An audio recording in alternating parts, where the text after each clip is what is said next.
ఇక పల్నాడు అమరావతి మండలంలో టెన్షన్ వాతావరణం నెలకొంది. వరద ప్రాంతాల పర్యటనకు వెళ్లారు వైసీపీ నేతలు. అయితే పర్యటనకు రావద్దని వైసీపీ నేతల్ని అడ్డుకున్నారు టీడీపీ కార్యకర్తలు. మాజీ ఎమ్మెల్యే నంబూరు రావద్దంటూ అక్కడ టీడీపీ హెచ్చరికలు జారీ చేసింది. 14వ మైలు దగ్గర ఎదురుపడ్డాయి రెండు వర్గాలు కూడా. వైసీపీ కార్యకర్తలపై దాడికి దిగారు. అలాగే వాహనాల్ని ధ్వంసం కూడా చేశారు.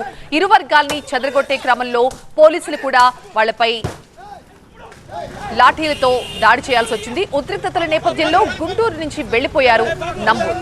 ఈ ఘటనలో కొందరు వైసీపీ నాయకులకు కూడా గాయాలయ్యాయి. నంబూరు శంకర్రావుకి స్వాగతం పలికేందుకు వెళ్తున్నామని చెప్పారు వైసీపీ నాయకులు. అయితే టీడీపీ నేతలు కొందరు విచక్షణారహితంగా దాడి చేయడం వల్లే కార్ల అద్దాలు ధ్వంసమయ్యాయని, కొందరికి స్వల్ప గాయాలు కూడా అయ్యాయని చెప్తున్నారు.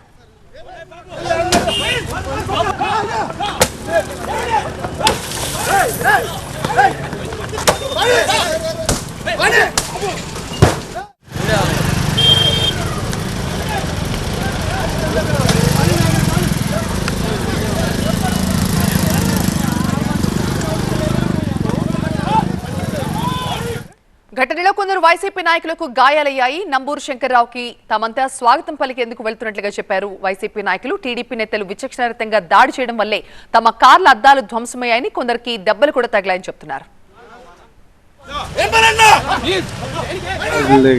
పరామర్శిద్దామని ప్రోగ్రామ్ ఉంటే అక్కడ అందరం 14 మైల్ సెంటర్లో ఉన్నాం. ఉంటే 14 శంకర్రావు గారు అటు రావట్లేదు, ఆఫీస్ కాడికి రమ్మంటే ఇటు బయలుదేరాం. ఆ టైంలోనే ఇట్లా నాగేంద్ర అని కొంతమంది దండా నాగేంద్ర అనే అతను ఒక 7-8 మంది వచ్చారు. మేము వచ్చే వాళ్ళని కారు అడ్డగించి మమ్మల్ని కారు బాగలు కొట్టి కారు బాగలు కొట్టి చేశారు. అక్కడ కారు కాడికి అయితే 15-20 మంది వచ్చారు. దిగి వెనకాల 200 మంది ఉన్నట్టున్నారు.